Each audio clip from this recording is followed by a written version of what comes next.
welds aren't the best. I was having a day, but anyway, better than some, not as good as others.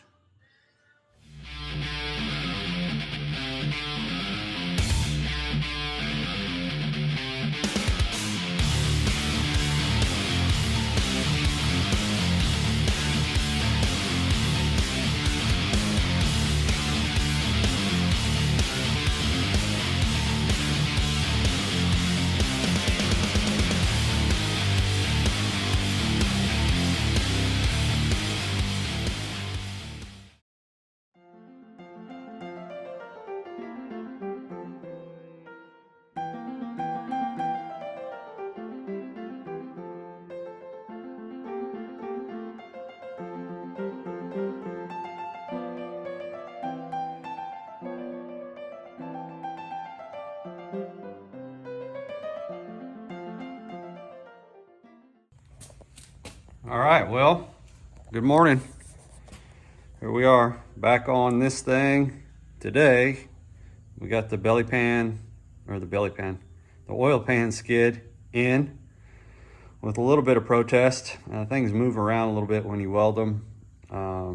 Everything lined up. I had to ream out some of the holes with the drill bit a little bit, but everything lined up. I got it welded up. Hindsight being 2020, always. Not only would I have TIG welded this thing, just because I didn't have it with the MIG welder when I welded this thing up. It just was one of those days. It just wasn't going my way. I probably should have just stopped. But yeah, maybe I should have TIG welded it, or just not have pushed through. Should have just quit for the day and got to it with a fresh set of eyes. And then the other thing, hindsight being 2020, is if I were to do this over again, I would have put these flanges in where I thought they needed to be, and then built this hoop piece all in one piece rather than notching it and kicking it up. I think I could have built it all in one piece with a 180-degree bend in it and then bent the legs up. I don't know. I didn't have the confidence in my bending skill, so I did it that way, but I think I could have done it. Anyway, so it is what it is. It's an oil pan skid. It's going to get bashed and beat up with rocks, and it's going to be probably one of the lowest things other than the belly pan in the buggy, and the axles. So anyway, we got that in. I'm going to put the mock-up engine back in just so it's there.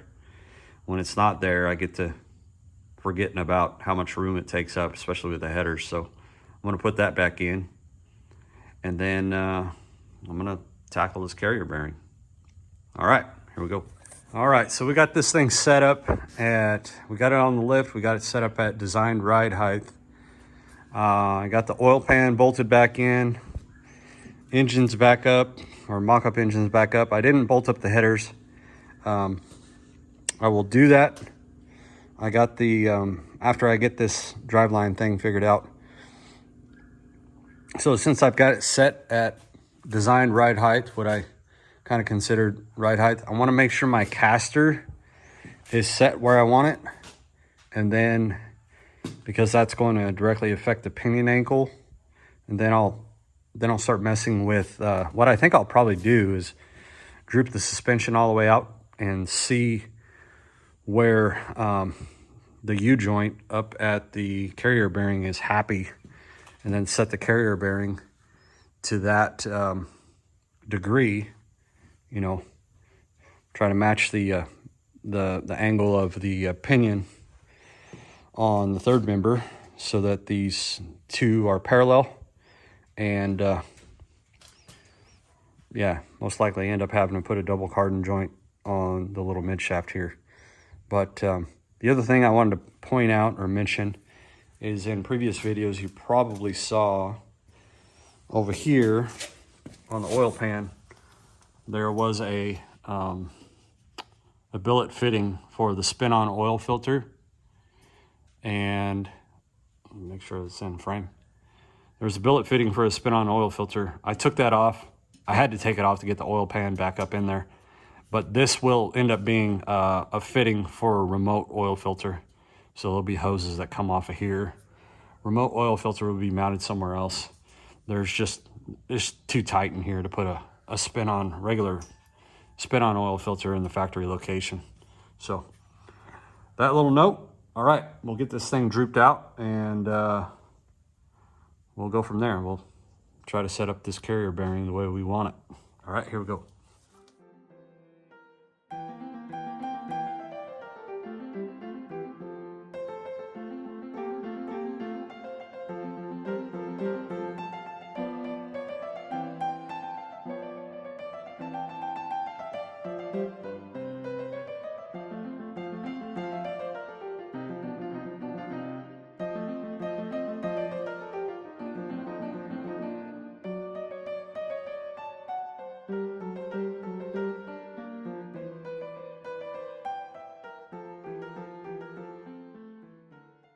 Okay, we're down here at full droop. I've got the caster set where I want it, and I've got the input on the pinion, output on the carrier bearing set within 0.2 of a degree of each other. This is at about 1. This is at about 1 degree, canceling each other out, and I don't know if that should be within spec. I'll ask the driveline guy. Obviously, I'm pretty new to this. I don't know for sure, but I want to make sure that these are somewhat parallel so that they don't vibrate a bunch. I'll ask the driveline guy tomorrow when I can get on the phone with him. But what I did was the carrier bearing is now sitting at an angle, so it's down in the front, up and back, and it's spinning. It's still spinning. It's not binding right here. It's very close, and I could probably still go in here and clearance this yoke out a little bit for that U-joint strap. But this is my little shim to hold up the carrier bearing. So you can see, I'll put the phone down here and spin the drive shaft so you can see what I'm talking about, because this is what it was doing before. When I had the carrier bearing set level, like parallel with this frame rail, it was binding. So anyway, here, we'll set you down here and you can see.